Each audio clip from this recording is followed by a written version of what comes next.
নমস্কাৰ। আজি আমি অনুৰূপ শব্দ আৰু অনুকাৰ শব্দৰ বিষয়ে জানো আহা ছাত্ৰ-ছাত্ৰীসকল।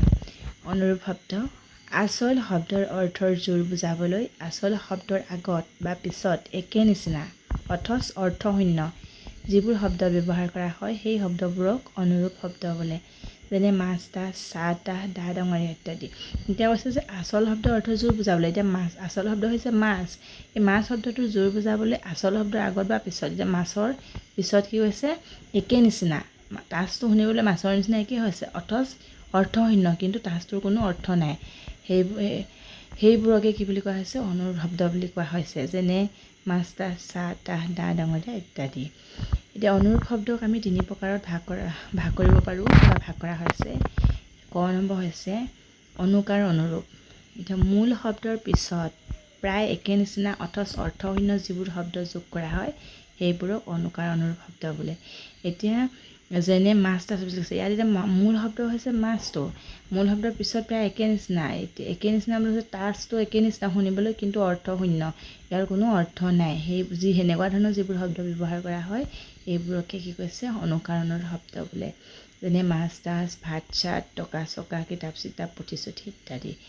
দ্বিৰুক্ত অনুৰূপ কেতিয়াবা মূল শব্দৰ আদি ধ্বনিত জোৰ দি ধ্বনিটো দ্বিৰুক্তি কৰা হয়। এনে অনুৰূপ শব্দক দ্বিৰুক্ত অনুৰূপ শব্দ বোলে। যেনে জা জলপান, কেতিয়াবা মূল শব্দৰ আদি ধ্বনি বুলি কৈছে। এতিয়া জাটো হৈছে মূল শব্দ আৰু তাৰ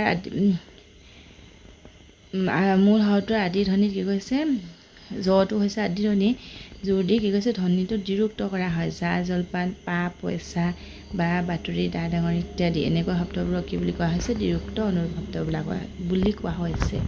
গ নম্বৰ হৈছে জুৰীয়া বা অনিয়মিত অনুৰূপ। কেতিয়াবা বেলেগ উচ্চাৰণযুক্ত জুৰীয়া শব্দ ব্যৱহাৰ কৰি অনুৰূপ শব্দ কৰা হয়। এইবোৰক জুৰীয়া বা অনিয়মিত অনুৰূপ বোলে। যেনে চাকৰ নাকৰ তেল কোৰ ৰূপ বান মা মছলা জা জলপান ইত্যাদি।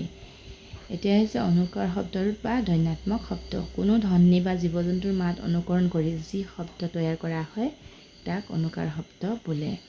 যেনে কেৰ কেৰ মেৰ মেৰ হিৰ হিৰ কাৰ কাৰ টং টং ফুচ ফুচ ইত্যাদি। কোনো ধ্বনি বা জীৱ জন্তুৰ মাত অনুকৰণ কৰিহে ধৰি লোৱা ঘণ্টাটো বজালে তাৰ ঘণ্টাটোৰ পৰা যি ধ্বনিটো উচ্চাৰণ হ'ল সেই ধ্বনিটো আমি কি বুলি ক'লোঁ টং টং বুলি ক'লোঁ। সেই ধ্বনি বা জীৱ জন্তুৰ মাত যিটো আমি অনুকৰণ কৰোঁ, যেতিয়া সাপে ফুচ ফুচ কৰিলে সাপৰ যিটো ধ্বনি ফুচ ফুচ সেইটো, তেনেকৈ চৰায়ে মাতিলে, তেনেকুৱা ধৰণৰ জীৱ জন্তুৰ মাত অনুকৰণ কৰি যিবোৰ আমি শব্দ তৈয়াৰ কৰোঁ সেইবোৰকে কি হৈছে অনুকাৰ শব্দ বুলি কোৱা হৈছে। আজি অনুৰূপ শব্দ আৰু অনুকাৰ শব্দ লৈ আহিলোঁ। পাছত আৰু তেনেকৈ ব্যাকৰণৰ আৰু বিষয়টো লৈ আহিম। বিভিন্ন ধৰণৰ জুৰীয়া শব্দ যৌগিক শব্দ এনেকুৱা ধৰণৰ বিষয়বিলাক লৈ আহিম। আৰু ছাত্ৰ ছাত্ৰীসকলক কেনেকুৱা লাগিল ভিডিঅ'টো জনাবা। আৰু এনেকুৱা ধৰণৰ ব্যাকৰণৰ বা অসমীয়া বিষয়ৰ কিবা ভিডিঅ' পাই থাকিবলৈ চেনেলটো ছাবস্ক্ৰাইব কৰিবা, লাইক কমেণ্ট কৰিবা বুলি আশা ৰাখিলোঁ। ধন্যবাদ।